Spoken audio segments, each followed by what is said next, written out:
Il y a un moment étrange que certaines personnes connaissent très bien. Tout va bien, la relation est stable, le travail avance, les choses sont calmes. Il n'y a pas de conflit, pas de menace immédiate, et pourtant, une tension apparaît, un doute discret, une inquiétude diffuse, une petite voix qui murmure « ça va trop bien ». Comme si le bonheur était suspect, comme si la stabilité cachait une catastrophe, comme si le calme précédait forcément la tempête. Et au lieu de savourer, tu te crispes, tu analyses, tu anticipes, tu cherches le problème. Pourquoi ? Pourquoi certaines personnes ont du mal à se détendre quand tout va bien ? Pourquoi le bonheur peut déclencher plus d'angoisse que le chaos ? La réponse est plus profonde qu'on ne l'imagine. Pour beaucoup, le calme n'a jamais été la norme. Si tu as grandi dans un environnement imprévisible, tendu ou émotionnellement instable, ton système nerveux s'est habitué à l'alerte. Conflits fréquents, ambiance incertaine, amour conditionnel, silence lourd, critiques inattendues. Ton cerveau a appris une chose essentielle. Le danger peut surgir à tout moment. Alors, il est resté vigilant. Et le problème, c'est qu'un cerveau habitué au stress interprète le calme comme une anomalie. Quand il n'y a plus de bruit, il cherche le bruit. Quand il n'y a plus de tension, il l'anticipe. Quand tout va bien, il se méfie. Ce n'est pas un caprice, ce n'est pas un défaut de caractère, c'est un mécanisme de survie. Ton système nerveux préfère une menace connue à une paix inconnue. Parce que l'inconnu, même positif, reste imprévisible. Et l'imprévisible active l'alerte. C'est pour cela que certaines personnes sabotent inconsciemment quand tout devient stable.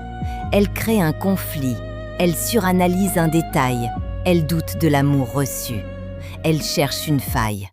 Non pas parce qu'elles veulent détruire, mais parce que la stabilité leur semble fragile. Et si ça s'effondrait ? Et si ça ne durait pas ?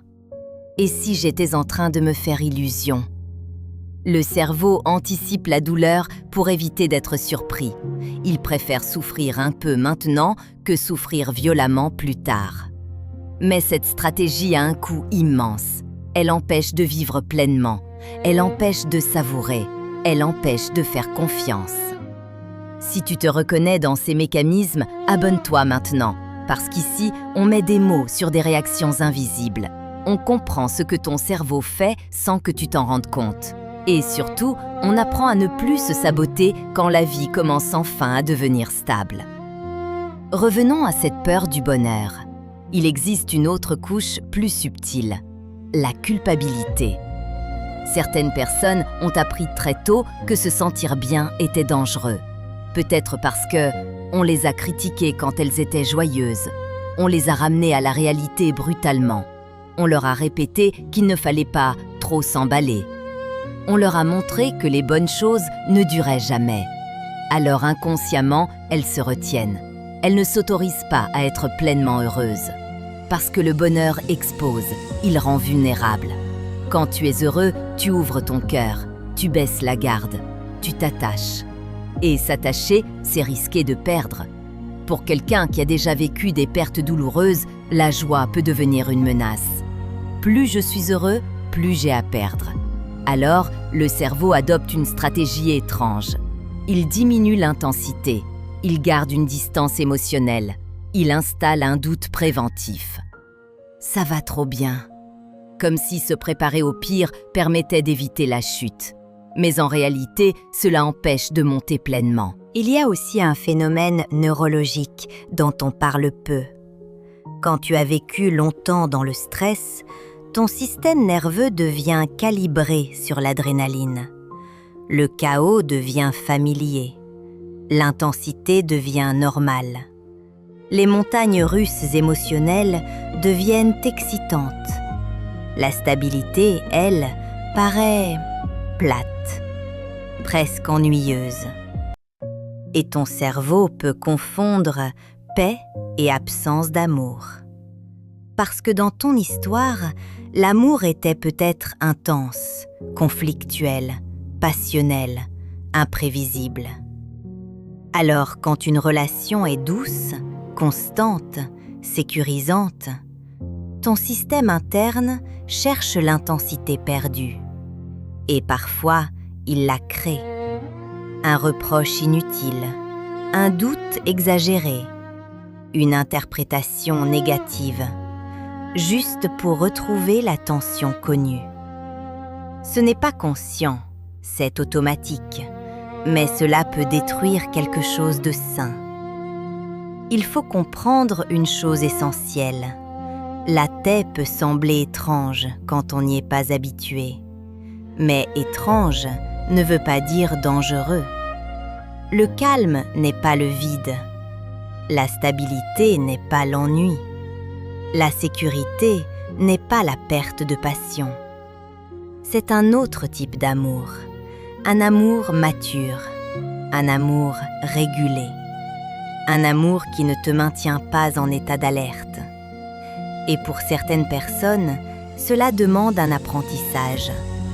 Apprendre à tolérer le bonheur, apprendre à rester présent quand tout va bien, apprendre à ne pas créer de tempête quand le ciel est bleu.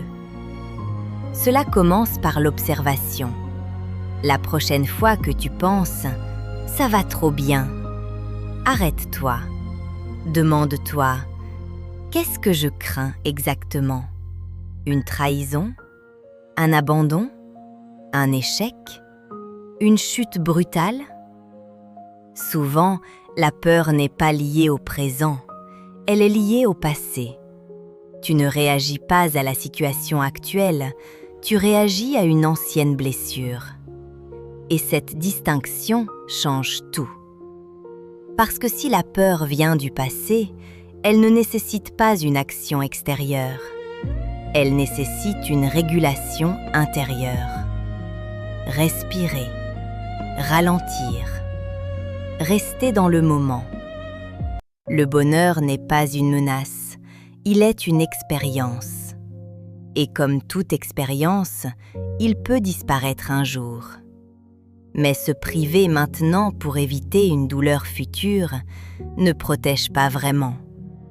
Cela réduit simplement ta capacité à vivre. Il y a une grande différence entre prudence et autosabotage.